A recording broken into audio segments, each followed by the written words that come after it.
mexendo numa planilha. Eu vou começar a gravação aqui, tá? Só Legal. Porque na semana passada eu demorei demais, acho que eu perdi uns 20, 30 minutos. Tudo bem, gente? Boa noite, Ricardo, Joedir. O Joedir está de volta, semana passada ele não esteve conosco. O Marcos também, né, Marcos? Também se ausentou. Ó, a gente está vendo que a frequência vai caindo, vamos ver hoje. Daqui a pouco, pessoal, a gente mudou o horário, acho que isso impactou um pouco. Mas o importante, eu acho que é a gente cada vez mais apresentar coisas práticas, né? E entender como a gente pode levar solução ou para nossas empresas, para os nossos clientes, o que está acontecendo. Tá? Queria que o Viriato, o Lúcio desse boa noite, vocês também. Depois eu vou compartilhar alguma coisa com vocês. Boa noite, pessoal. Eu peço desculpas aí por não estar no nosso último encontro, mas foram razões fortes do que eu posso controlar. É um prazer estar com vocês aqui, sempre muito legal, sempre muito gostoso. Espero que eu possa contribuir aí com alguma coisa. Boa noite, pessoal. Mais uma vez, acho que a gente está na terceira, né, Ricardo? Né, pastor? É. Na terceira sessão nossa aí, que nas últimas semanas a gente tem falado bastante, tem evoluído e não tem dúvida. Eu acho que esse é o caminho, eu acho que essa troca é novidade para a grande maioria das pessoas, né? Então, essa troca é extremamente importante porque a gente entende que, nesse momento, cada um está fazendo uso de uma forma, cada um está estudando por um lado, né? Então, é o momento da gente fazer quase que aí o famoso growth mindset em cima de IA, né? Então, mais uma vez aí, obrigado, é um prazer estar com vocês e vamos juntos, porque a gente tem uma jornada grande em cima do tema. Legal. Boa noite a todos também. Eu não pude, eu estava na estrada a semana passada, eu até mandei uma mensagem para o Pastore, mas é bem isso que o Lúcio falou. Nesse momento, eu estou mais absorvendo do que falando, mas eu já abri um grupo dentro do escritório, a gente tem vários profissionais que utilizam a ferramenta, mas eu quero concentrar essas informações para depois poder contribuir dentro do meu segmento. O que está acontecendo, como é que a gente já está atuando, mas com situações práticas, né? Então, quero ver se eu faço um compilado, mas já está sendo super útil com o nosso grupo interno, são arquitetos, designers, comunicadores, então a gente tem diversas apresentações, não só na apresentação, na formatação de texto, no PowerPoint, enfim. Depois eu quero ver se eu consigo compilar isso e contribuir de uma forma mais efetiva dentro do meu segmento, né? Então, excelente, Marcos, muito bem. Bom, boa noite a todos. Boa noite, Edir. Eu peço desculpa aí, pastor, então, semana passada eu não consegui participar na última reunião, mas eu peço desculpa e estarei sempre participando. Nesse primeiro momento, muito mais como ouvinte, né? Eu acabei de chegar lá do evento de supermercado, a SRE, aqui, organizado pela Sérgio. Então, estou vendo uma palestra do Walter Longo falando sobre inteligência artificial, e é um mundo de possibilidades tão grande que você nem sabe por onde começar, né? Porque é impressionante as opções que tem, elaboração de vídeo, elaboração de fotos, ou seja, tudo que você pensar, você consegue. Então, foi uma palestra bastante elucidativa. Eu acabei de chegar, eu moro aqui na Barra, acabei de chegar do Rio Centro agora, estava assistindo essa palestra lá do Walter. Estava aí perto. Ô, Sérgio, só um minutinho, o Ricardo vai falar e você já entra, tudo bem? Tudo bem, boa noite, pessoal. Boa noite, só para lembrar, realmente o Walter Longo, ele foi um dos pioneiros a falar de metaverso, falar de inteligência artificial aqui no Brasil. Ele é brilhante nas suas colocações, eu acho que realmente é imperdível qualquer apresentação feita por ele. Eu confesso com vocês que eu já comentei que eu tenho uma linha muito mais de direção de arte, né? Mas publicitário, sempre trabalhei com várias áreas. E hoje, acho que não tinha sono, acho que é umas 5 da manhã, me deu um clique que eu quis começar a fazer um gerenciamento de categoria. E eu não sei, não conheço gerenciamento de categoria, eu nunca vi. Eu sei, teoricamente, que você vai analisar sobre o resultado por centímetro quadrado de uma prateleira.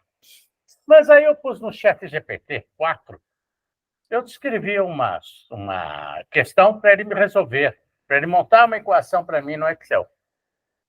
Ele montou e eu achei boa. Achei interessante. Falei, porra, brilhante. E matou de primeira. Aí dormi mais 1 hora, tranquilo, porque eu tirei o bug da cabeça. Aí no meu café da manhã eu pensei, falei, será que eu realmente está tudo bom?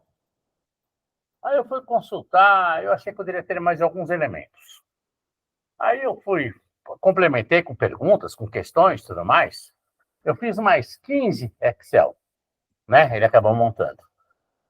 Eu achei que ela é preguiçosa, o ChatGPT. De vez em quando ele chegou a me dar o Excel ali para me montar, mas não me deu a fórmula. Eu falei, não, me faça a fórmula, né? Né? Então, preguiçoso, que nem um humano, tá ficando igual humano, sabe? Você não colocou isso na pergunta. Mas era uma continuação da pergunta, era a continuação. E aí eu fui complementando, ela me complementava a resposta e tirava uma anterior. Tirava uma forma anterior. Ela complementava a outra, tirava a outra. Eu falei, ela tá burrinha. Eu não posso. Tem um truque para isso, tem um truquezinho, né? Eu não podia ofendê-la, porque tinha o tempo todo, ó, mantenha o que você tem e refaça. Mas ela assim mesmo, de vez em quando ignorava, toda hora pedia desculpa. Eu falei, realmente parece humano com seus erros. Até que 1 hora eu peguei, falei, porque estava uma coisa louca, já estava no 15º Excel, né? Dos que eu tinha guardado, fora os que eu já tinha jogado fora. Então, eu peguei todos eles, eu refiz toda a pergunta novamente, porque senão você só vai complementando a pergunta e vai dançar. Eu refiz e ela acabou de me fazendo. E aí eu fiquei com algumas incógnitas, né? Porque eu parti de um pressuposto que eu tinha 3 produtos que eu chamo produto A, que tem 70% do mercado, tem uma margem X, produto B, que tem X% do mercado, tem outra margem, produtos private label, que tem outra margem, que tem outro preço e outro giro. Eu já parti dos giros. Então, para você realmente por esse Excel para funcionar, e funciona, deu para perceber, eu tenho que primeiro fazer uma frente homogênea, posso pôr de produtos, para poder analisar quanto vai girar de cada um. Depois de eu saber quanto está girando cada um, eu aplico lá e eu começo a ter uma melhor rentabilidade por centímetro. E aí eu percebi umas equações malucas, que eu fiquei na dúvida se ele estava certo ou não. Quando eu punho uma prateleira em geral, de 1 metro, de 100 centímetros, uma prateleira para distribuir esses 3 produtos, ele me dava uma margem por centímetro quadrado por semana de R$10, uma média. Quando eu punha para 120 centímetros, ele caía para R$9. Eu falei, pô, e se eu cair, né? Então, vamos dizer que eu fui de 100 para 120, 100 estava bom, 120 caiu, eu fui para 80, caiu também igual 120, eu achei maluca essa equação. Aí eu fui para 110, ele me aumentou um pouquinho a lucratividade. Então, a coisa já começa a se tornar interessante para você fazer um ensaio numa prateleira de qualquer laboratório, ele funciona. Ele te dá Muito bem. resultado. Olha, é assim que se aprende, eu acho que é fazendo, tá? Agora, até revi o material que eu tenho, porque ele orienta tratar tudo como projeto. Tá certo, né?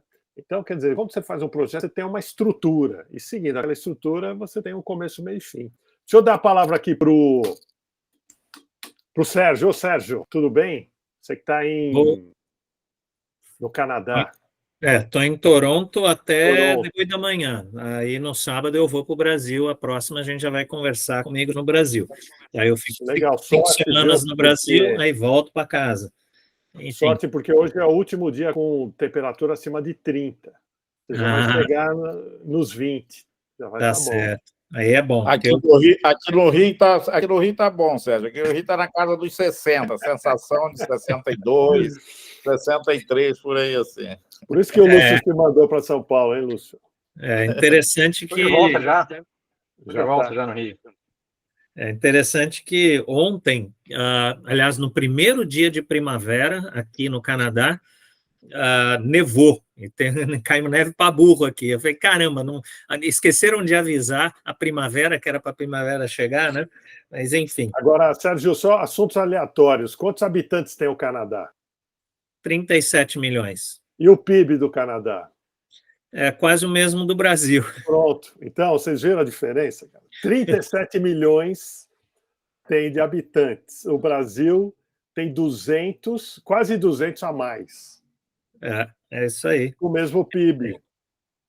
É isso aí. E o que é curioso é que quando você pensa em tudo que o Canadá é bom, o Brasil também é. Então, você fala de minerais, Brasil e Canadá estão ali. Você fala de agricultura, apesar daqui ter menos espaço, né, para cultivo, porque a maior parte é gelado, eles são muito bons no negócio do agro, né? A produtividade é altíssima. Quando você fala de aviões, eles têm a mesma tecnologia que a gente tem.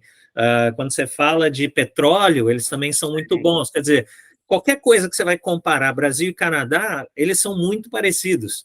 Então, é uma coisa muito louca, assim. Como é que você vê que dois países com características tão parecidas, com os dois com um território... Assim, o Canadá, na prática, é um território bem menor do que o Brasil, apesar de ser um país bem maior, né, porque não dá para usar tudo. Não dá para usar tudo. E uma população hiperconcentrada, né, a gente tem 95% da população está num raio está a uma distância de 150 quilômetros da fronteira com os Estados Unidos, dali para cima não tem nada, né? E ainda assim, com muito menos gente, e ainda assim produzindo tanta riqueza a mais, né? E aí é uma coisa interessante, que eu tenho pensado muito nisso, que não tem nada a ver com inteligência artificial generativa, mas o fato é que no Canadá nunca houve escravidão. E eu acho que isso influencia muito a capacidade de geração de resultado da sociedade canadense como um todo, comparada com países como Estados Unidos, que tem 300 e poucos milhões de habitantes. Tá bom, tem um PIB gigante, mas tem problemas de naturezas inacreditáveis, que aqui no Canadá não tem. Né? Eu sempre digo, Canadá e os Estados Unidos que deu certo. E você vê, países que tiveram escravidão, eles carregam um peso nas costas que eu acho que segura, puxa para trás a sociedade. Mas isso é só um devaneio filosófico que eu não tenho embasamento teórico para discutir. Depois, uma outra, você explica para a gente as semelhanças com os povos originários, porque eu sei que também aí é forte a presença. Mas tudo bem. Beleza, então deixa eu falar o que eu levantei a mão para falar. Na semana passada, eu acho que eu devo ter comentado com vocês que eu ia participar de um evento que era a inauguração do Canadian Lab, que é um projeto de uma instituição que se chama I2A2, que é o Institute of Applied Artificial Intelligence, que que é hosted, como é que chama? Fala isso em português, que está instalado, né, que funciona dentro da DMZ. A DMZ é uma aceleradora de startups em Toronto, que está associada ao que era antigamente a Ryerson, que mudou de nome agora, é Toronto Metropolitan University.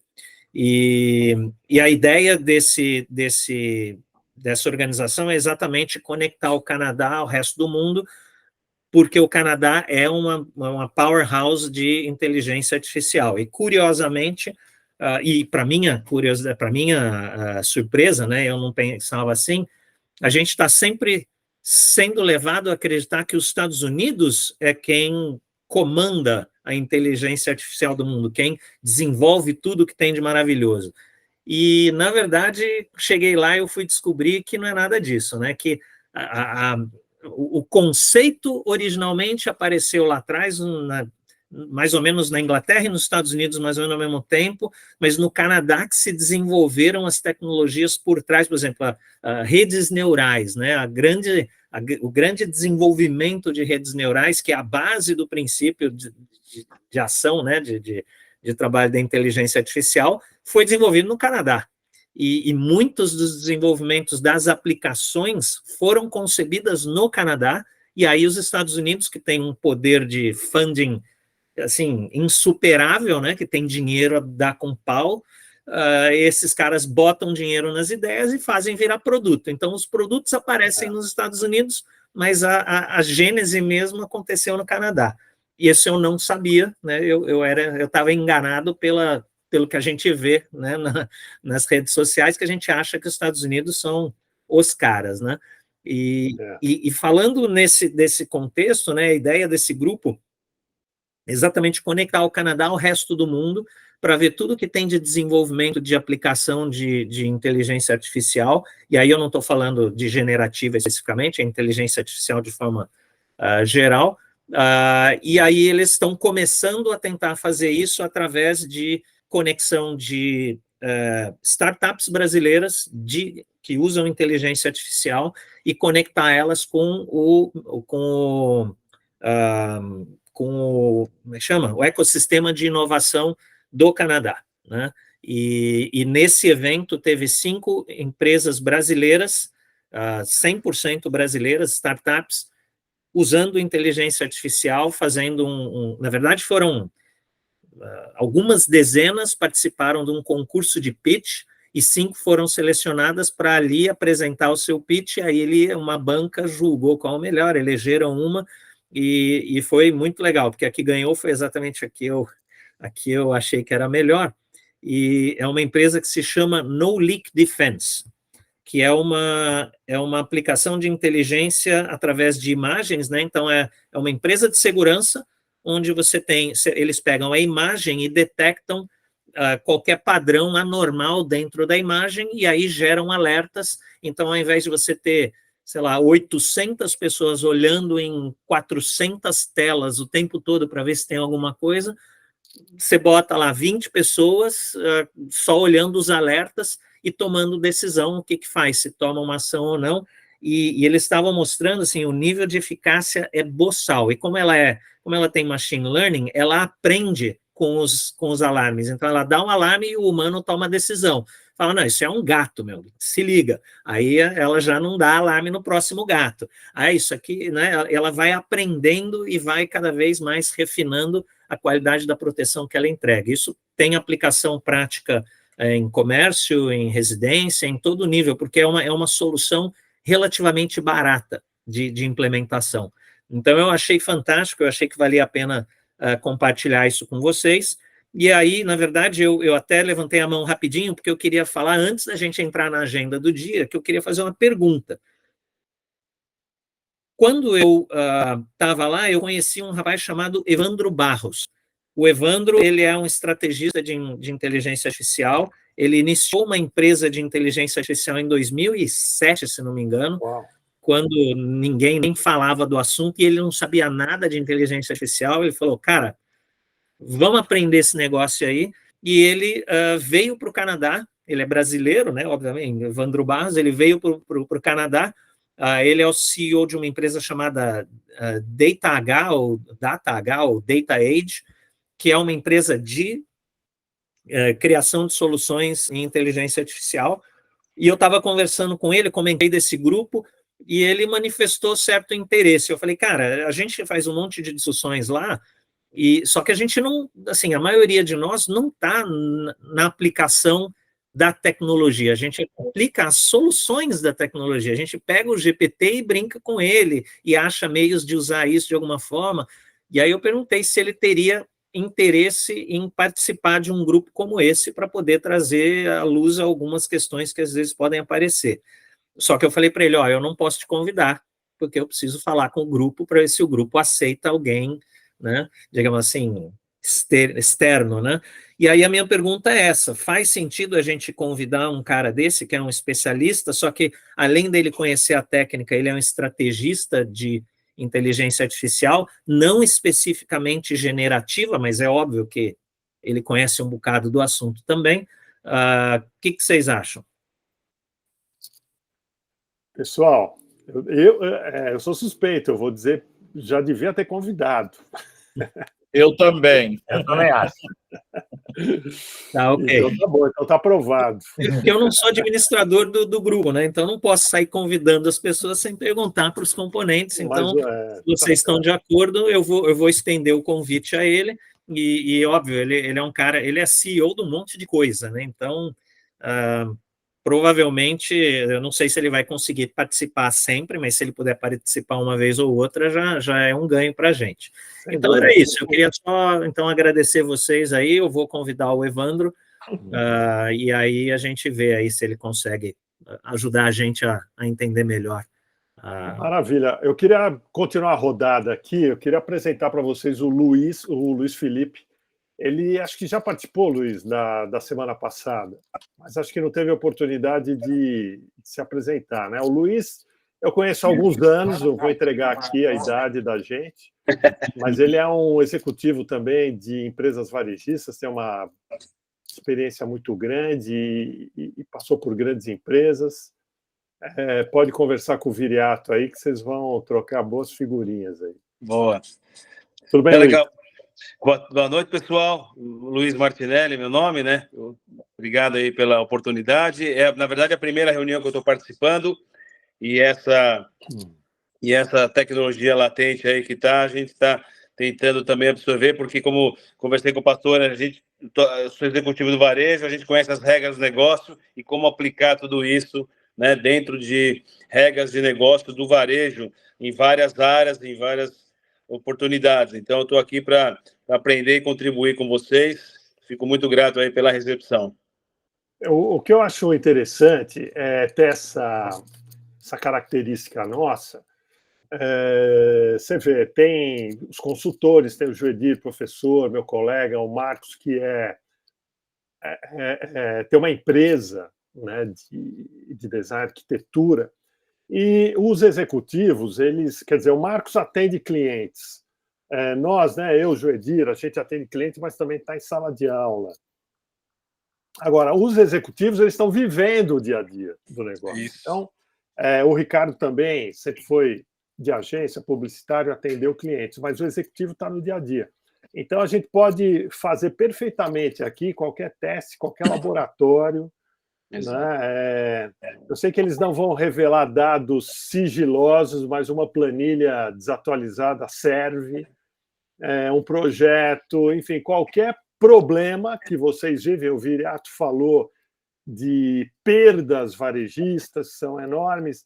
Enfim, qualquer ferramenta ou relatório qualquer rotina, por menor que seja, a gente pode trazer aqui, fazer alguns ensaios e encontrar caminhos, tá? Então, eu acho que essa nossa característica é importante e eu gosto sempre de lembrar disso. E para, concluir, temos aqui mais dois que chegaram, desculpe, deixa eu ver aqui, o Zildo. Zildo, boa noite, se você quiser falar, por favor, e depois o Maurício.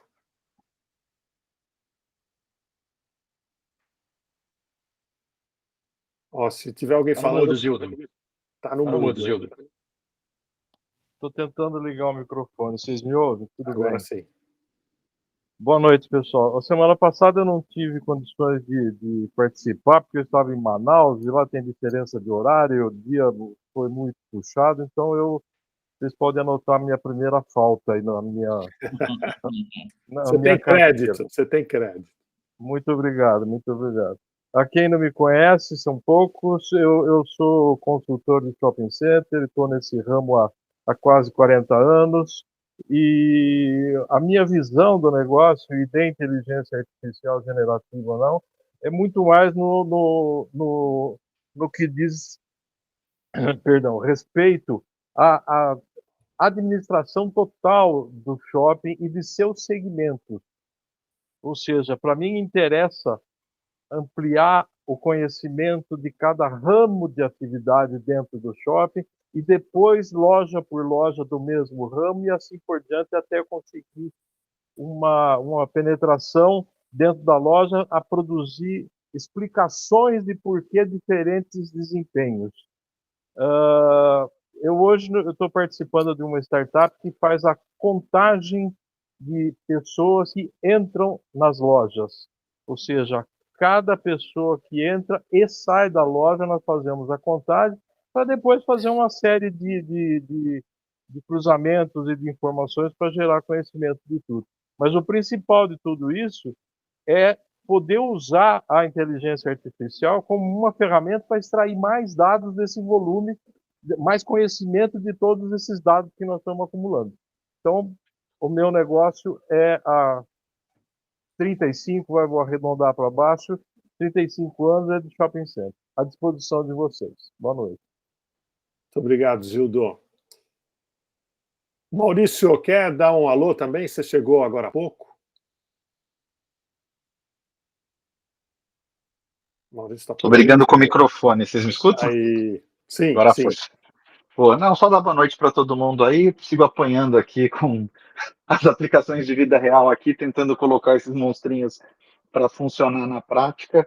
Em breve aí espero ter algumas boas histórias aí para compartilhar com o grupo, principalmente das dificuldades, né, daquilo que ninguém conta. Maurício, mas você também tem uma posição privilegiada, né? Eu sei, tirando... Não quero comprometer o teu compliance, mas fala sério, ó, na hora do cafezinho, você e seus colegas aí, visitando os clientes, conta alguma novidade para a gente aí, o que você está sentindo, como está a temperatura desse assunto, assim, de verdade. É só... Eu acho... Hoje eu tive... Hoje eu passei o dia inteiro num evento da Microsoft, né, o AI Tour da Microsoft, que foi ali no Transamérica. Então foi basicamente o dia inteiro discutindo tecnologia, né, o que está sendo incorporado aí aos produtos da Microsoft, e só tinha cliente, né? Então o que o pessoal ali estava querendo entender, né, e principalmente só de falar, tá bom, né, mas o que de verdade eu já consigo fazer com esse negócio? E aí tem talvez duas grandes mensagens eu entendi no evento, né? A primeira mensagem é que uma Big Tech como a Microsoft vai querer inocular esse negócio de IA em absolutamente tudo, né?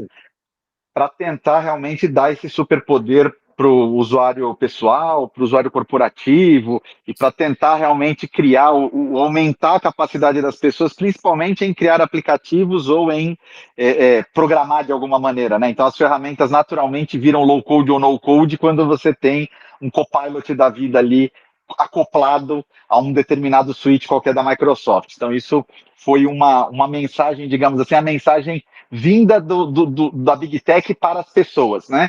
Mas teve uma mensagem importante que foi das pessoas para a Big Tech, através das perguntas, através ali dos comentários do almoço, etc., que todo mundo, de certa maneira, se debruçou sobre esse tema e tem tentado fazer muitas coisas, tem aí, assim como nós aqui no grupo, todo mundo tentando fazer absolutamente de um tudo, né, com a tecnologia aí, com os GPTs da vida, mas parece, e aí talvez o Gartner tenha razão no que ele vem falando, né? Porque se vocês pegarem o último Hype Cycle do Gartner, ele já está apontando a inteligência artificial começando a descer para o Vale da Desilusão, né? Então as pessoas já expressaram, já entenderam aí alguns limites, algumas coisas, né? Algumas coisas que se entendia que talvez fosse muito bem e não vai tão bem, ou algumas dificuldades em fazer esse negócio acontecer sob a égide dos negócios, com segurança, com privacidade e com uma série de outras coisas que aí a gente vem para o mundo dos negócios propriamente dito, né? Nas premissas aí, nos pré-requisitos, e aí a coisa já não é tão colorida, né? Então o que ficou muito claro, e uma frase que eu escutei de um executivo lá foi, cara, esse negócio é legal para a Microsoft, porque eu liguei esse treco, pus meu time para trabalhar tal, a minha conta de nuvem aumentou, eu estou consumindo mais nuvem porque essa maluquice está aí rodando e está todo mundo experimentando e tal, mas se eu for atrás de um resultado de negócio, eu não tenho, ou não estou conseguindo medir isso ainda. Então o ROI está muito na cabeça de todo mundo. Então essa conta já chegou, então estava todo mundo ali perguntando, legal, bacana, senhor Big Tech, mas cadê o retorno, né? Ou como é que eu materializo algum retorno? E aí também é interessante porque o foco de todo mundo não é em inovação, o foco de todo mundo é em produtividade, o foco de todo mundo é em redução, né? A vibe de todo mundo do mercado, e aí falo de multiindústrias, não só de varejo, está muito, muito concentrado em excelência operacional aqui, né, na torre de excelência operacional, quando a gente fala de corte de custos, economias, mais performance, fazer mais com menos, etc. O foco das pessoas não está em inovação, tá? Até por uma questão de que a inovação talvez vá demorar um pouco mais para trazer um resultado e está todo mundo precisando do resultado amanhã, né? Então, a gente já percebe aqui algum atrito, digamos assim, entre os usuários aqui, as empresas e a Big Tech, né? Então, a gente já tem isso acontecendo e o Gartner já está apontando isso, quer dizer, a gente já começou a descer aí a montanha do pico elevado, aí, o pico inflado de expectativas e está começando a descer agora para o vale do desespero ali, e a tendência, né, pelo menos o que a gente espera que aconteça, é que a gente passe rápido pelo vale do desespero e vá logo para o platô de produtividade, mas aguardemos cenas dos próximos capítulos. Maurício, excelente sua colocação, e eu vou pegar só esse ponto, né? Para mim, quando a empresa eu traduzo, né, os gestores executivos e tal, não olham para a inovação, isso é cultura, né? A gente não tem esse mindset de inovação, é impressionante, é um mindset de imediatismo, entrega imediata de resultado, isso mata, né, qualquer possibilidade. Mas, antes de entrar mais a fundo, eu tenho também um depoimento para dar, eu abri primeiro para vocês, mas eu também quero fazer meus comentários, só que antes temos mais um participante que não falou ainda, que é o Paulo Rebelo. Se quiser falar, Paulo, fique à vontade. Oi, gente, tudo bem? Não estou conseguindo colocar minha câmera aqui. Vamos ver se na próxima, as últimas reuniões eu não consegui participar, mas só para contar rapidamente, tá? Eu fui executivo muito tempo de empresas de telecom, de varejo, estava recentemente numa empresa de varejo farmacêutico. Eu acho que um ponto interessante para ser colocado, até pegando esse último gancho seu, Ricardo, era uma empresa de dono, é uma empresa de dono, e eu fui chamado como executivo para criar uma área de inteligência de mercado, de revisão de precificação, gestão de categoria, até a questão de e-commerce foi colocado na minha mão, porque os profissionais, as pessoas que estavam lá dentro, de fato não conheciam. Então, eu era um executivo de fora dentro de um grupo que já estava bastante consolidado ali em termos de conhecimento, e eu nem era da indústria farmacêutica, eu vinha do varejo de eletroeletrônico, varejo de serviço. E uma coisa interessante, quando você coloca essa questão de inovação, o dono, ele era totalmente contra a inovação, né? Ele falava assim para mim, eu não quero saber desses números que você está querendo trazer aqui para mim para mostrar em reunião, e falar que precisa de um e-commerce novo, né? E falar que você precisa de inteligência comercial para cruzar todos os dados de precificação, de concorrência das 400 lojas que a gente tem. Só que, assim, eu fui devagarinho, eu consegui eu coloquei 3 modelos de inteligência artificial lá dentro, mas não criadas internamente pela área de TI, porque a área de TI estava aprendendo ainda a trabalhar com essa ferramenta. Eu trouxe fornecedores de fora, através de reuniões com o board, a gente conseguiu mostrar o benefício, e aí vai muito do que o Maurício falou, era produtividade. Eu não estou trazendo inovação para disruptura, eu estava trazendo algo que ia ajudar a gente a trabalhar uma massa de dados de precificação de 20 mil SKUs, né, em regiões diferentes, com precificação diferente, e a gente conseguiu implantar e ver que a produtividade, coisa que eu ia demorar 4, 5 meses para cruzar em planilha de Excel, eu passei a fazer em 3 minutos, usando os serviços de inteligência artificial. E no caso de gestão de categoria, a gente pegava as informações do Equivia, pegava informações do Close-Up, jogava com o mix que a gente tinha, jogava com o que a gente estava comprando, e a gente conseguiu identificar com inteligência artificial, com ferramenta, uma série de oportunidades, né, desses cruzamentos, que, de novo, seriam feitos tradicionalmente por Excel, e a gente conseguiu começar a reduzir compras de SKU, tirar SKUs que que o mercado já não estava comprando e a gente estava carregando em maioria das nossas lojas. Então, foi um trabalho muito bacana, mas uma resistência inicial do board e do dono muito grande. Foi um aprendizado, eu posso dizer. Ô, Paulo, também muito interessante, viu? Eu queria até me corrigir um pouco, porque uma boa definição de inovação é tudo aquilo que traz dinheiro novo para a empresa. Exato. Então, você, de certa forma, estava fazendo isso, reduzindo o custo, é uma forma de deixar de gastar, né? Uma forma de botar dinheiro na empresa, deixando de gastar, e fazendo esse mix, fazendo novas ações, tomando decisão mais rápido também. Vocês acabam acelerando a entrada de dinheiro e a realização de negócio, né? Mas em ambos os depoimentos, tanto no seu quanto no do Maurício, fica claro a falta de cultura, né, do gestor, esse mindset de inovação, essa cultura digital. E quando a gente fala de transformação digital, quantos anos já, uma década, falando ou mais de transformação digital, olha como o pessoal vai empurrando com a barriga e vai pagar cada vez mais caro por isso, né? Eu queria ilustrar também... Desculpa, Ricardo, só um ponto adicionando ao que você falou. Sim. E eu estou falando de uma empresa que fatura mais de R$1 bilhão. Eu não estava nem falando de uma empresa iniciante, né?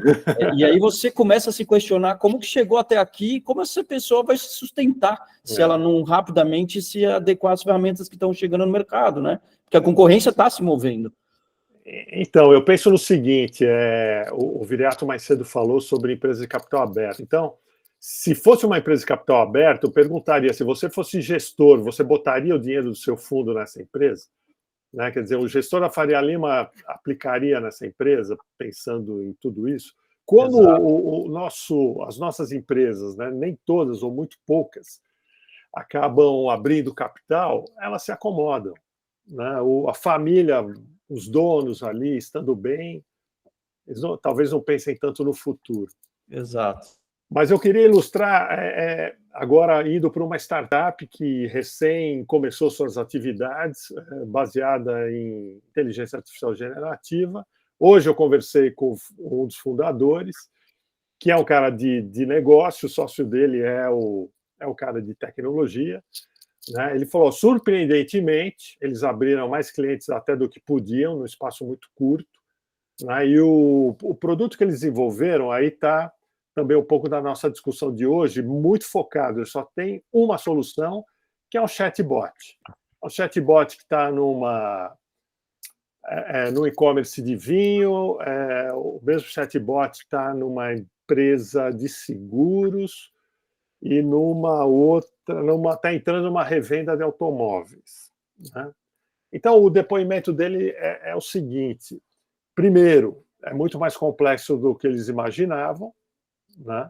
Segundo, eles não conhecem as rotinas dos clientes e os clientes também não sabem explicar.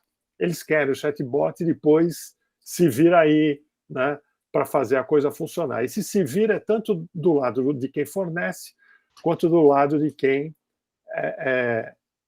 adquire, compra a solução. E terceiro, que a inteligência artificial generativa, a solução dele é baseado em alguma, não só em uma, não só na OpenAI, eles usam Gemini, eles usam mais algumas específicas, eles fizeram lá uma solução com algumas variações ali. E ele fala que, à medida que amplia a utilização, ela tem um custo crescente. E isso eu estava observando, né? Se você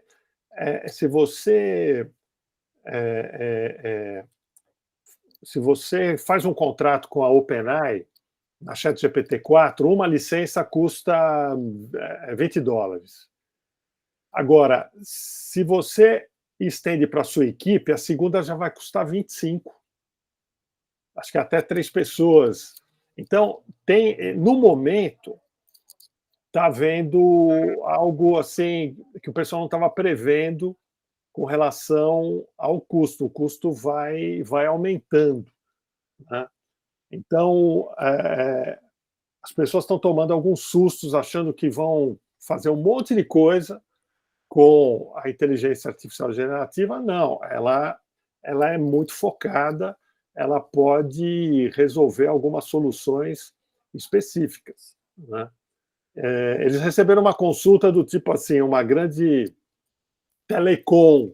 Será que você consegue substituir a nossa URA? Ele falou, olha, não, e nem se pudesse eu aceitaria. Quer dizer, já pega um projeto de grande porte, os caras começam a achar que a coisa é viável, tá? Então, acho que isso ilustra um pouco o momento. E, agora, um fato importante que aconteceu nessa semana foi o evento da NVIDIA na Califórnia, GTC, né? Um evento para desenvolvedores. E a abertura do evento pelo CEO, aquele nome asiático lá, que eu esqueci, o Jensen Huang, né? Ele falou 2 horas. E bem diferente de um keynote, de um palestrante e de um cara dessas big techs, a fala dele é difícil de acompanhar. Não sei se vocês já viram aí, talvez o Maurício, o Lúcio, vocês estão mais ligados aí à área de tecnologia, né? Não sei se ele é um cara, pelo jeito, ele é ou foi um nerd daqueles. A palestra dele é meio complicadinha de acompanhar, né? Mas, olha, foi um evento grandioso e ele trouxe algumas novidades muito impactantes, né? Bom, tentando resumir um pouco aqui, eu tenho até um vídeo de 2 minutos, daqui a pouco compartilho com vocês, mas ele está falando numa nova revolução industrial, né? Quer dizer, eles estão enxergando uma mudança muito grande em muita coisa que a gente conhece hoje. Na área, especificamente na área de tecnologia, todo o parque de computação deve mudar. Ele está chamando de computação acelerada, né? Porque a inteligência artificial processa tudo muito, exige um processamento muito rápido. E aí que a NVIDIA nada de braçada, né? Ela tem os principais processadores, está crescendo muito, e ela está oferecendo coisa nova para o mercado para que os fabricantes de computadores produzam máquinas cada vez mais rápidas. Eles fecharam uma parceria importante com a Amazon. A Amazon vai de vez agora para a inteligência artificial, a nuvem da Amazon, né? E é interessante como a Apple ela fica de fora, ela não tem uma IA própria, mas ela entra com o Vision Pro. O Vision Pro é uma peça, é um equipamento que os fornecedores de inteligência artificial consideram, né? O Vision Pro, o que é, gente? É um novo iPhone, só que o iPhone sai do bolso e vem para o nosso rosto, né? Porque ele dá uma dimensão muito maior para a experiência de uma coisa que um dia foi um celular, né? Hoje é um smartphone, e esse smartphone ganha uma nova configuração, que é o Smart Pro. E a gente vê outros fabricantes apresentando modelos semelhantes, mais simples, né? Mas esse Smart Pro, ou algo que a gente vai vestir, né, de verdade, vai ser mais comum do que a gente imagina. Outra coisa que deu para acompanhar na apresentação é o que ele chama de Omniverso. O Omniverso é aquilo que a gente viu há um tempo atrás como metaverso, só que já bem mais resolvido, melhor resolvido, né? E uma palavra que ele usou muito foi o Digital Twins, os gêmeos digitais. O Digital Twins é uma tecnologia que foi apresentada junto com o metaverso. Eu vi uma apresentação do Digital Twins na NRF 2023, quer dizer, há um ano atrás, né?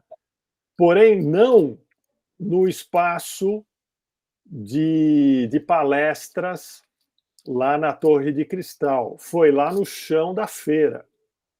Aquelas palestrinhas ruins, sem tradução, que você fica mal acomodado, mas foi eram 3 apresentadores, a chefe de varejo lá, a Chief Retail da NVIDIA, o cliente dela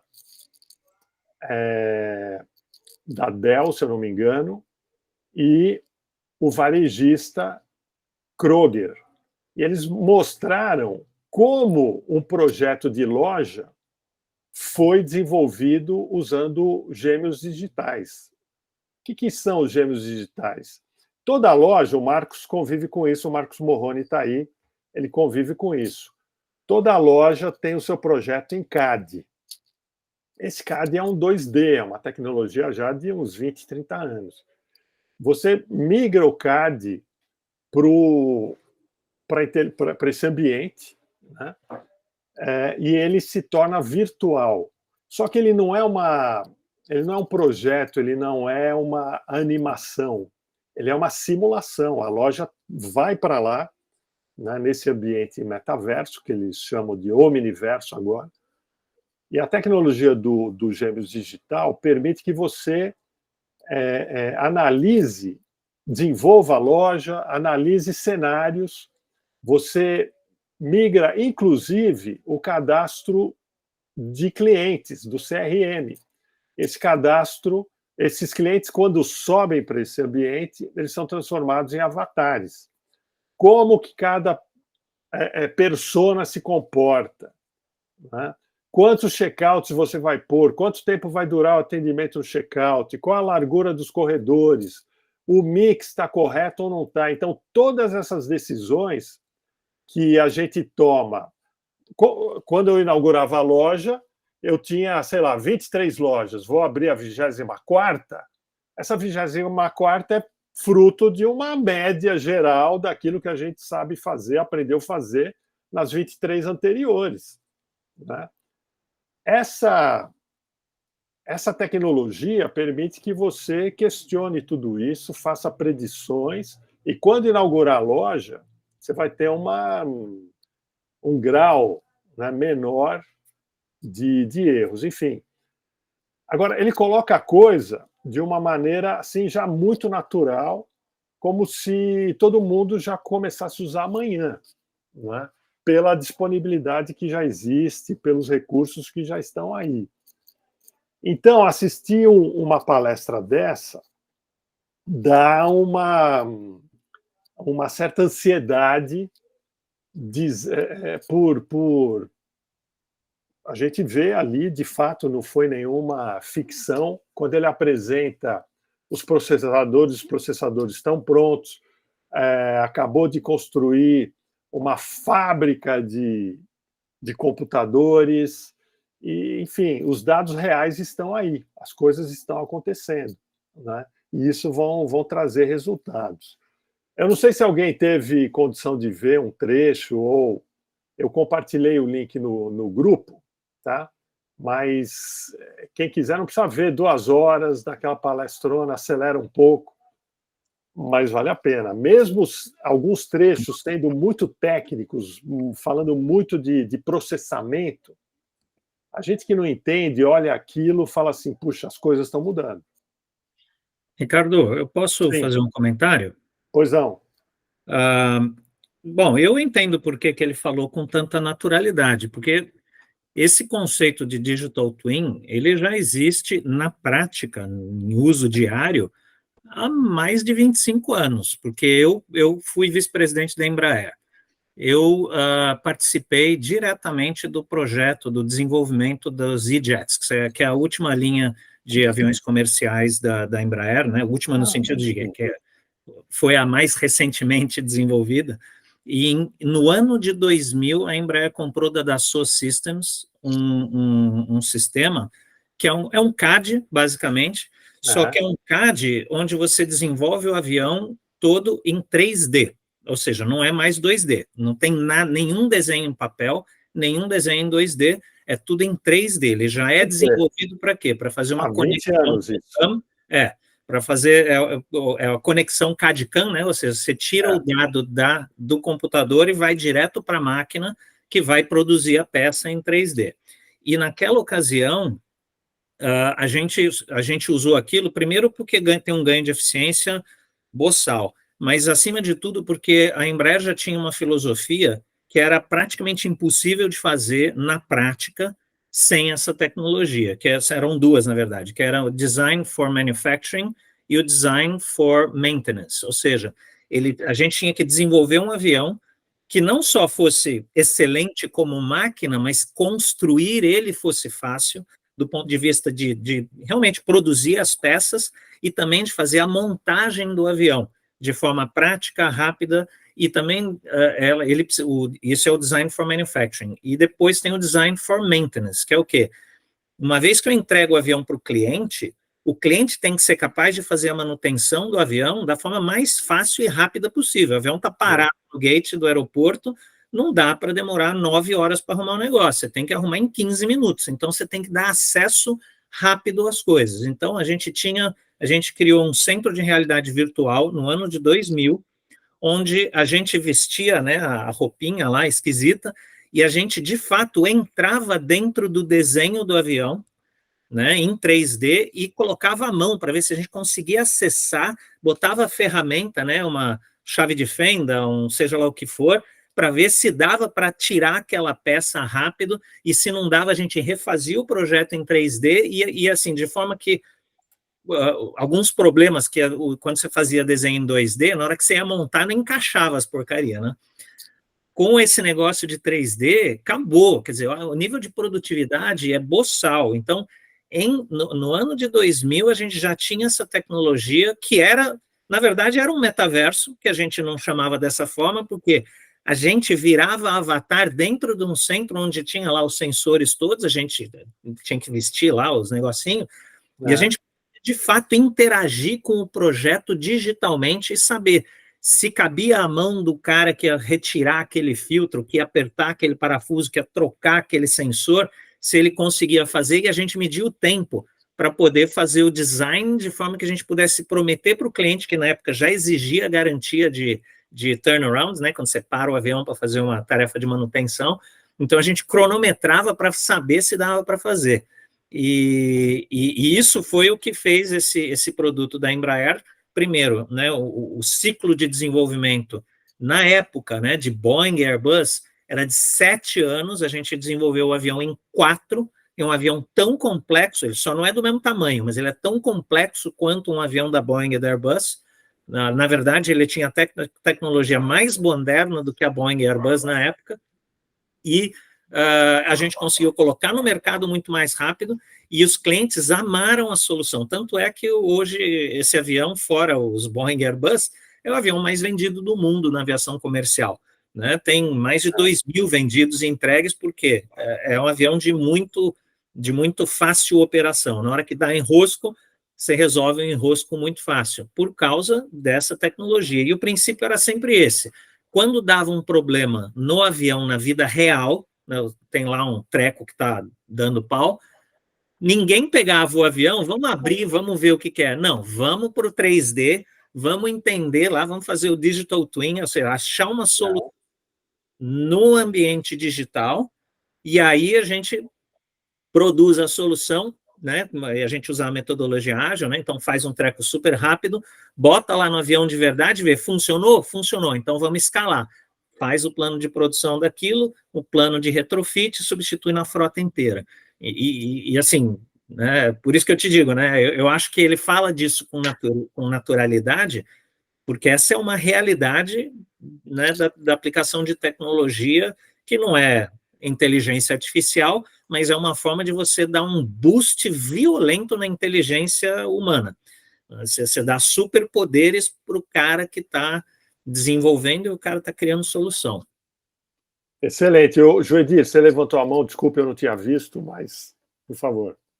Não, é que a gente estava lá no início, a gente estava falando de ninguém quer investir muito dinheiro hoje. Eu estava lá na NRF, você também deveria estar, de 2019, acho que foi 2019, e o Ira Kalisha, aquele chefe de economia global da Deloitte, que está todos os anos, né? Ele disse que as empresas estavam, principalmente as empresas varejistas, estavam investindo sem fazer conta em tecnologia, e que essa conta um dia iria chegar, e que ia começar a chegar a partir de 2020. E hoje, o que a gente percebe no mercado, eu até escrevi um artigo, publiquei ontem no jornal que eu vi, sobre o desafio da gestão, né? Se a gente pegar a gestão e pegar a essência da gestão, todos nós aqui estamos descobrindo coisas para a gente vender mais, né? e gastar menos, ou seja, aumento de receita e redução de custo. E como é que você faz isso? Melhorando os processos. Então, o que eu enxergo de todas as novas tecnologias, todo mundo vai olhar isso. O que é inteligência artificial e onde ela aqui no meu negócio ela pode contribuir para aumento de venda e para redução de custo. Se for isso, eu vou investir. Se não for, eu não vou fazer. Por quê? Se a gente pegar o mundo hoje, até a pandemia, o mundo não tinha juro alto, né? Era coisa muito pouca aqui da nossa região. O mundo não tinha inflação. Com a pandemia, hoje você tem no mundo juro alto, inflação e renda caindo, a renda da população. Isso você não consegue mais recompor suas margens. As empresas não conseguem mais recompor sua margem. Só tem um jeito, é melhorar todo o processo de gestão. E quando eu digo processo de gestão, estou dizendo vender mais e gastar menos, usando a inteligência artificial, que eu acho que é a grande ferramenta para você ganhar produtividade. Então, o que eu enxergo no próximo ano, né, que agora o ano já é muita coisa, é que a inteligência artificial vai ser muito utilizada naquilo que for efetivamente prático para trazer resultado rápido, né? E quando se fala em inovação, você tem diversos tipos de inovação, a gente sabe, mas hoje a grande inovação é a inovação de processo. Eu acho que a inteligência artificial ajuda muito na inovação de processo, fazendo de maneira diferente e muito mais rápido. Eu acho que a inteligência artificial, sou consultor de uma empresa que trabalha com isso, sou conselheiro, e a gente percebe o seguinte, informações que você levava um dia, hoje você tem em 10 segundos, 10 minutos. Então, a inteligência artificial ela vai ser usada na gestão, como disse aqui o Zildo lá no Shopping Center, né? Como um todo, onde eu posso gastar menos e vender mais, onde eu posso ter mais velocidade, onde eu posso empoderar as pessoas dando informações o mais rápidas, enfim. Então, é um processo, é uma tecnologia que eu enxergo, eu sou mais ligado à área de gestão como um todo, gestão estratégica de negócio, que ela vai ser muito utilizada, mas ninguém mais vai querer fazer grandes investimentos. Ou seja, o que eu trago de resultado disso aqui, eu vou analisar onde estão as minhas dores, e eu vou investir naquelas dores para trazer a solução de curto prazo. Eu acho que é uma maneira que eu tenho visto, aí, pelo que eu tenho acompanhado, eu acho que deve ser uma tendência. Concordo, viu, Joedir? Eu acho que é bem isso, inovação em processo e reduzir, né, esse ciclo, né, e encurtar o retorno sobre investimento. Acho que esse é um panorama meio que geral. Na fala do CEO da NVIDIA, deu para perceber a preocupação em trocar todo o parque de computação por computadores rápidos, né? Senão vai criar um gargalo gigante e a inteligência artificial não vai conseguir atender toda a demanda que existe, porque o processamento vai colapsar em algum momento. Hoje Ricardo, pois não. Ricardo, deixa eu só complementar. Eu estava assistindo uma palestra, agora de tarde também, do diretor de tecnologia do Whole Foods e da Amazon. É um brasileiro, lá de Gaúcho. É um brasileiro gaúcho. Ele estava falando como a Amazon está olhando essa parte de tecnologia, né? Então, ele disse que por que a Amazon entra num processo, a Amazon desistiu disso. Ele disse que não. O processo dele faz, se puder, diz o seguinte, uma nova experiência, se eu puder fazer com a mão, eu não vou nem usar o Excel. Eu vou fazer a coisa mais fácil, vou testar, né? Testo, funciona, eu avanço. Não funciona, eu volto. Então, por isso que a gente vê a Amazon reduzindo. Fechou isso, fechou aquilo. Ele diz que ele trabalha em cima de projetos de curtíssimo prazo, né? Porque 70% das coisas que se fazem não traz efeito, ou seja, não funciona, das inovações não funciona. Então, o método ágil que ele usa é o seguinte, pega uma coisa, faz da forma mais simples possível e bota para funcionar. Se funcionou da forma simples, e sempre voltado para o quê? Voltado para o cliente. O cliente é que vai dizer se vai funcionar ou não. Perfeito. Se funciona, você avança. Nenhum investimento. Aqui a gente não faz nenhum investimento grande, nenhum projeto. Tudo tem que ser medido antes. Se puder fazer em papel, a gente faz. Se puder fazer à mão, a gente faz. Se puder ir para a loja e ouvir o cliente antes de botar uma inteligência artificial, a gente vai ouvir o cliente primeiro, até com tablets na mão. Então, é muito isso que a gente está percebendo, né, da otimização do recurso. Está todo mundo pensando, não dá mais para eu errar, eu vou continuar errando, porque 70% dos projetos dão errado, mas eu vou errar gastando o mínimo possível, senão a empresa não tem mais recurso para isso. Você vê, né, Joedir, que há uma cultura de inovação aí, né? Quer dizer, se ele está disposto a tentar, é porque eles têm esse movimento, né, de experimentar o novo, de testar, deu certo, fica, não deu, vai embora. O problema é quando há resistência, de não querer mudar o depoimento que o Paulo deu mais cedo um pouco. Ricardo, por favor, você levantou a mão também. E depois o Lúcio, tá? E o nosso horário está estourando já daqui a pouco. Fazer um comentário sobre o que você tinha comentado, que talvez a computação em geral, mundial, está entrando em colapso. Está. Porque eu já demorei mais um mês, fiquei em fila de espera para ter o GP4. E eu estou vendo que ele continua em fila de espera. Eu tentei entrar no Google, no novo inteligência artificial do Google, já estou em espera há 20 dias, e parece que vai continuar. E uma questão também que eu estava comentando, que eu queria comentar, que até o Joedir comentou, e voltando ao assunto anterior, por isso que eu já tinha recusado minha mão, porque já tínhamos saído do assunto.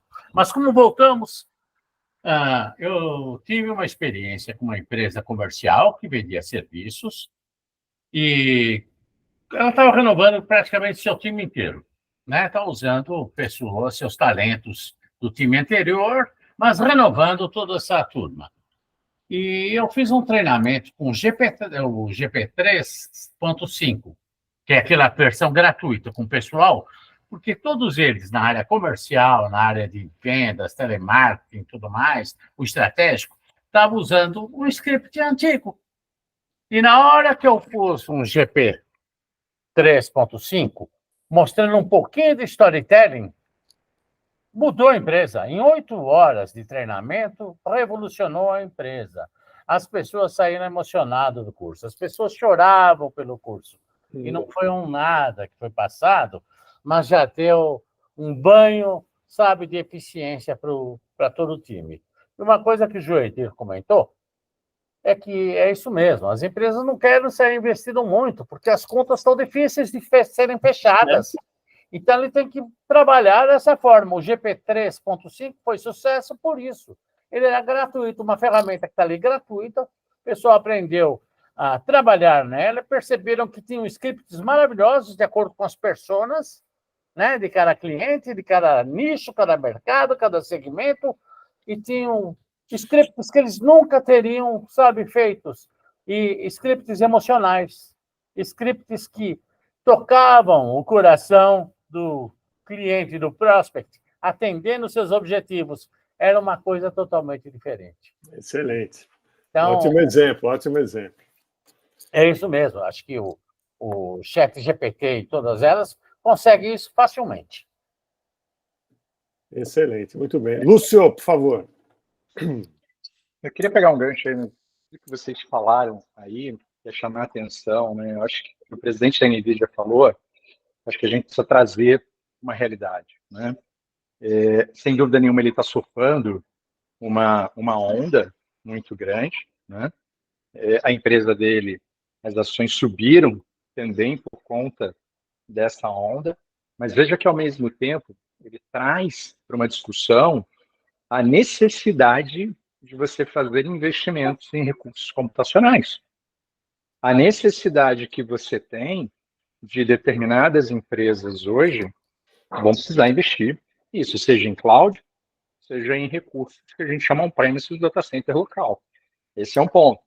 O segundo ponto aqui é que hoje a inteligência artificial ela precisa ser vista ainda como mais uma ferramenta num processo de evolução, numa jornada de evolução de toda a tecnologia.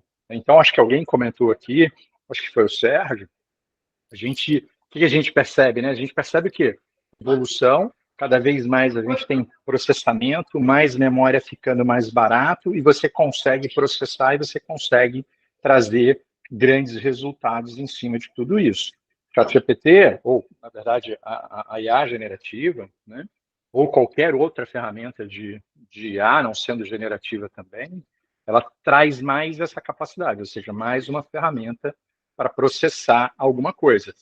Porém, a gente não pode esquecer que, por trás de tudo isso, requer um alto investimento também das empresas, né? E lembrando aqui, só para terminar a minha fala, o processo ele está meio que, mais uma vez, talvez ele esteja invertido, e aí o Gartner, como o Maurício comentou, ele traz um dado extremamente relevante, que eu acho que é um reflexo de tudo isso, é começar mais uma vez de trás para frente. Ou seja, eu venho da ferramenta para o problema, e não do problema para a ferramenta. Então, o que se tem hoje ainda nas empresas é a falta de profissionais entendendo os problemas, entendendo os desafios da empresa, para olhar depois para dentro da tecnologia, como é que eu resolvo isso? Porque a IA ela é mais uma ferramenta. Lúcio, é uma fala muito comum na área de tecnologia, né? Uma solução em busca de um problema, né? Pois é, e aí Steve Jobs já falava isso, né, cara? Vamos olhar primeiro para o cliente, né? Vamos olhar primeiro para a experiência, o Sérgio gosta muito disso aqui, né? Vamos olhar primeiro para a experiência do cliente, vamos olhar primeiro para o problema, porque, de fato, se a gente parar para pensar aqui no nosso dia a dia, a tecnologia está aí, ela está pronta, ela vai resolver os problemas da sociedade, ela vai resolver os problemas da empresa. O problema é que a gente tem um hábito muito ruim de primeiro olhar para a ferramenta e tentar colocar aquilo ali, goela abaixo de todo mundo, seja a gente mesmo com a gente ou dentro das empresas. Agora, eu vou inverter totalmente aqui, vou dar um exemplo mais prosaico, né? Quem já elaborou o menu da Páscoa aí com a inteligência artificial? Tá vendo? E sabe o que influenciou aqui em casa? Porque tinha uma discussão, minha mulher, a moça que trabalha aqui, enquanto elas discutiam, eu peguei Copilot no iPhone, usei o microfone, o meu prompt foi falado, nem digitado foi, tá? E aí, quando veio a sugestão de menu, a decisão aqui influenciou a decisão de compra, tá? Então, além do tradicional bacalhau, vai vir um outro peixe e um outro prato que vai usar camarão. Então, ninguém tinha pensado no camarão nem no peixe comum, sei lá. Entendeu? Era o bacalhau. Quer dizer, vai ter o bacalhau, vai ter o peixe e vai ter um camarão, né? Foi a sugestão de menu, tá, trazida pela inteligência artificial. E aí, na hora, um olhou para o outro, é mesmo, a gente podia fazer um peixe diferente também, além do bacalhau. Pronto, aí, ó. O fornecedor do peixe vai sair ganhando. E o canal de vendas desse peixe, idem.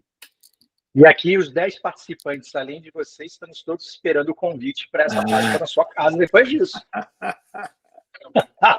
O Sérgio, inclusive, estará em São Paulo na semana que vem também. Muito bem. Mas eu sugiro que vocês usem isso no dia a dia de vocês, né? Porque tem coisas surpreendentes. Gente, só rapidinho aqui, olha, que eu sei que nosso tempo já era. Deixa eu ver se eu acho aqui. Olha, são 2 minutos.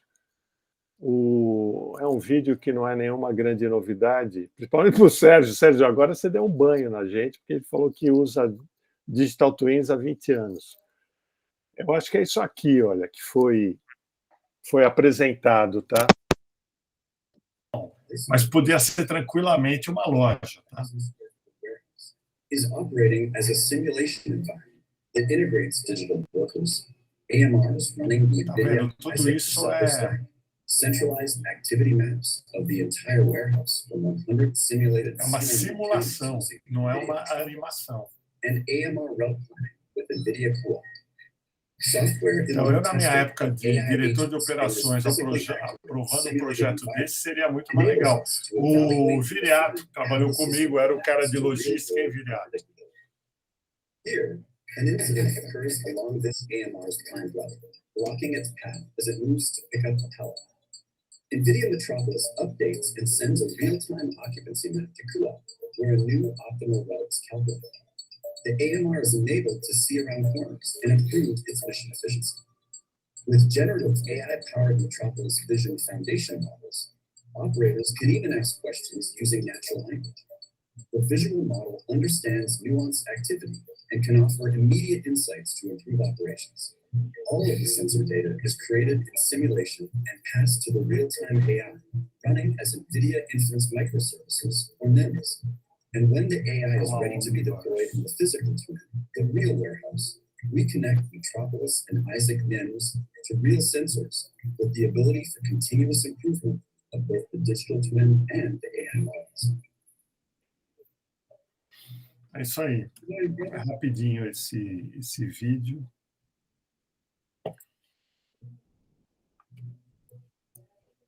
É interessante que ele usa aí nessa simulação aquela tecnologia da no-leak, né? Ele, por imagem, ele sabe onde tem uma divergência, já gera um alerta, o alerta alimenta a inteligência que fala, ó, usa outro caminho porque ali está embaçado. Exato. E voltando... O simples exemplo da Páscoa, o que pode nos salvar a todos, é o consumidor. Quer dizer, se ele abraçar essa tecnologia e começar a utilizar, a empresa vai ter que se mexer, né? Então, é o que aconteceu, talvez, com os principais saltos tecnológicos que a gente viu recentemente. Bom, eu distribuí para vocês um relatório, eu repeti algumas informações ali, acho que todo mundo viu. Tem um slide, deixa eu compartilhar de novo aqui, ó. Tem um slide que fala dá uma sugestão, né, de processo de adoção, progressão tecnológica, que foi um termo que eu encontrei, né?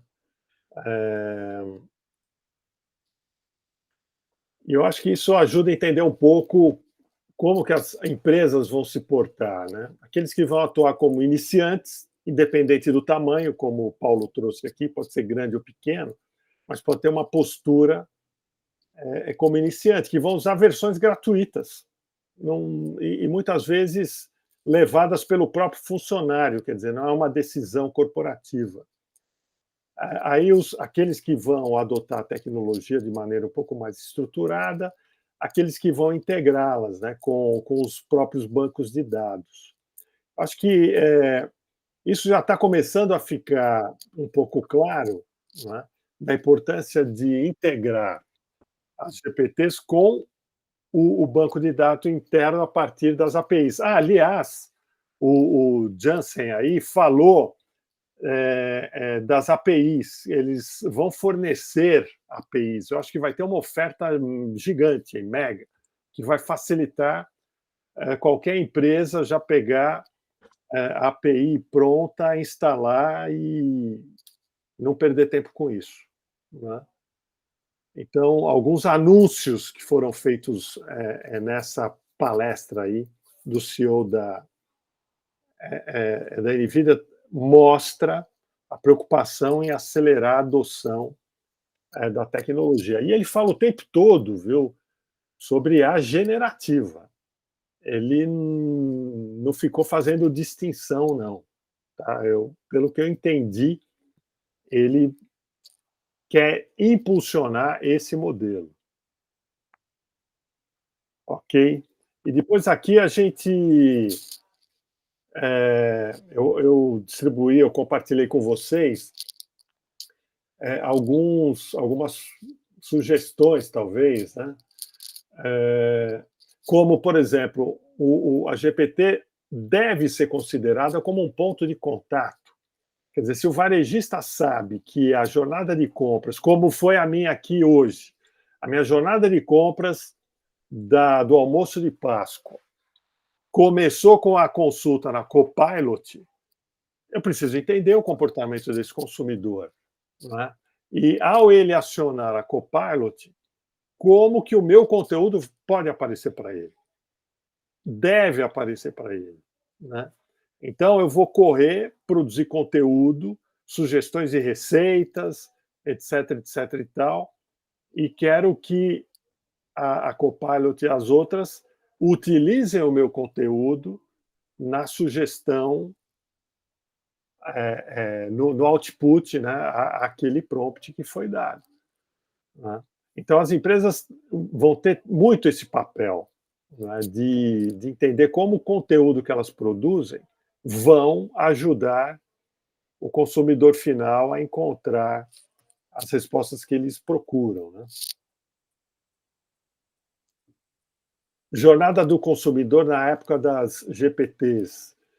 E aqui a gente trabalha etapa por etapa, do awareness, 2 níveis de consumidores, um consumidor intermediário e um avançado. Intermediário e avançado com relação ao uso das GPTs. Tá? Então, só um exemplo aqui, sem me estender muito.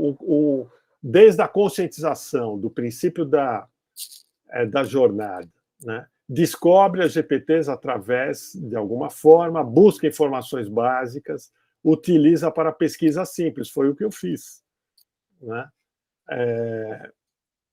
Depois, um avançado, ele já conhece, já procura explorar funcionalidades, etc, etc e tal. Então, entender como vai ser o comportamento do consumidor com o uso da tecnologia em cada etapa da sua jornada de compra é uma coisa que precisa acontecer para ontem, né? Porque as pessoas vão utilizar e essa utilização vai influenciar o comportamento de compra. Cada etapa, decisão, engajamento, avaliação, né?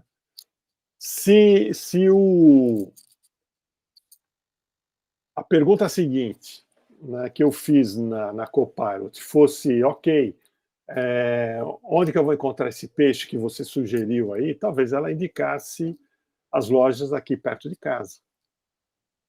Né? Quer dizer, só uma questão de elaborar melhor essa pesquisa. Tá? Bom, gente, é isso aí. Ó. A gente já estourou, são 20h48. Esse material eu compartilhei, tá? Tá no grupo, se alguém quiser depois esticar ele um pouco mais. Muito bom. Tudo bem? Encerramos por hoje? Ô, Sérgio, quando você vier, então, dá um alô, hein? Vamos ver se a gente se encontra. Não prometo, não prometo. Eu vou no sábado agora, vou ficar 5 semanas, então oportunidade não vai faltar. Você vai para São Paulo? Para São Paulo, minha base é em São Paulo. Tá bom. Mas você vem ao Rio algum dia, Sérgio? Eu tenho um cliente que eu estou tentando convencer, na verdade, uma empresa que eu estou tentando convencer a ser meu cliente. Se eu convencer, eu vou precisar ir para o Rio dessa vez. Aí tu me avisa que eu vou encontrar com você por aqui. Ó, no Rio tem bacalhau bom, hein, Sérgio? No Rio tem, olha. Ricardo, não, mas se eu for, eu vou depois da Páscoa, tá? Fica tranquilo que não precisa bacalhau, não. Então tá ótimo. Se bem que aí a oferta de peixe aí no Canadá é maravilhosa. Fala aí, o Ricardo Miliano, por favor. Então, eu queria aproveitar, comentar com vocês, que eu pus no meu LinkedIn, há uns dias atrás, uma entrevista do Blake Lemoine, que ele foi um engenheiro um dos criadores da Lambda, que é IA do Google. Essa é daquelas que eu estou na fila para poder usá-la. E ele foi despedido do Google, né, da Lambda, de todo esse processo, porque numa entrevista ele disse que a Lambda já tinha uma consciência própria. É lógico que fica tudo suspeito, você para e pira. Será que ela tem mesmo uma consciência própria? E essa é uma entrevista curtinha, que tem 8, 10 minutos. Essa parte, eu até deixei ela meio acelerada, para poder ficar mais fácil para a gente assistir. Vale a pena vocês, se vocês não viram essa entrevista ainda do Blake Lemoine, vale a pena ver. Ela está no meu LinkedIn, que é Ricardo Passo Miliano. Ela é muito interessante e é para você ficar introspectivo. se ela realmente é aquilo ou não, porque chega a duvidar. E ele disse que ele foi um dos criadores, que ela tinha essa consciência própria. Ela se diz que tem emoções. Ela fala do espírito dela. Não precisa falar mais nada, né? Mas na abertura o Sérgio falou uma coisa certa e o CEO da NVIDIA repetiu, né? O volume de dinheiro que tem por trás. Sim. Né? Então, é uma coisa que... É muito. É inexorável. Quer dizer, estão colocando muito dinheiro. Vai acontecer. Vai. É isso. Se você quer investir em bolsas, o caminho é esse também. São elas, por enquanto. Dizem que pode ser até uma falácia de uma bolha, mas ela está no auge da ascensão. Hoje, a Microsoft anunciou um crescimento no lucro, né, justificando já pela inteligência artificial. Exatamente. Ela deu um salto, é outra empresa. Agora, Maurício e pessoal de tecnologia, Lúcio, lembram quando... Vocês não lembram que vocês eram novos. Quando a Microsoft empacotou, criou o Office, não é? Ela empacotou o Word, Excel e tal. Será que ela não vai fazer isso com a OpenAI? Ela vai botar no pacotinho dela e... Já fez, né? Os Power Apps delas, o pacote Power lá que é Power BI, Power Representation, Power, sei lá que diabo, tem um monte de powers aí, já é um pouco a suite, porque inclusive os Power Agents, né, que era onde você fazia lá os robozinhos, os autômatos, já virou Copilot, Studio, alguma coisa. Isso. Então esse pacote de inteligência artificial vai vir no Power Automate aí, né, nesse pacote, que eu não sei se vai ficar com esse nome, mas as ferramentas Power é que vão incorporar aí já de largada a questão da IA generativa. Tá. E outra coisa, hoje no smartphone, no iPhone, no Samsung, aí, na outra plataforma, quer dizer, quando a gente baixa aplicativo, usar o mesmo exemplo, a Copilot é um único botãozinho que eu tenho lá, cercado por apps convencionais. A tendência é trocar tudo por app com inteligência artificial embarcada, é ou não é?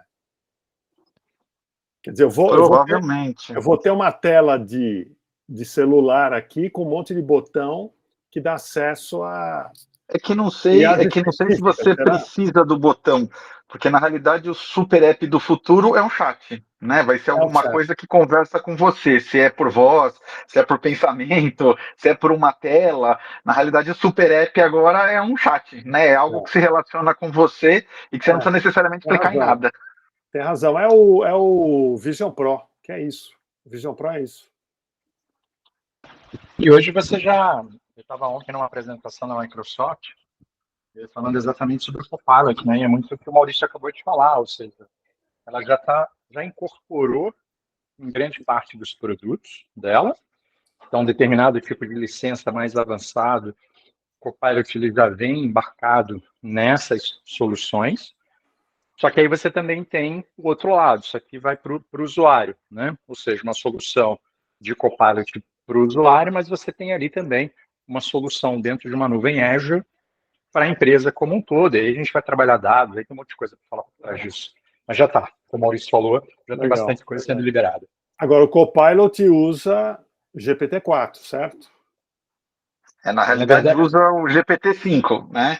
É um GPT, a gente sabe que é plataforma OpenAI, mas é uma plataforma já OpenAI Microsoft. Tá. É isso aí. Que é um pouco diferente, né? Ou seja, quando a gente fala quando a gente olha para a OpenAI, é muito pergunta e resposta, né? Prompt do jeito que a gente conhece. Dentro dos produtos Microsoft, ele já é embarcado já com diversas automações, uma inteligência grande, fazendo a conexão de dados, ferramentas, essa coisa toda. Então, tem um viés diferente por trás disso também. Muito bom. Isso daí fica para o próximo capítulo. Maravilha, senhores. Valeu, pessoal. Um abraço e boa noite a todos. Valeu, pessoal. Boa noite a todos. Valeu. Um abraço a todos aí. Obrigado. Boa noite, pessoal. Boa noite, boa noite.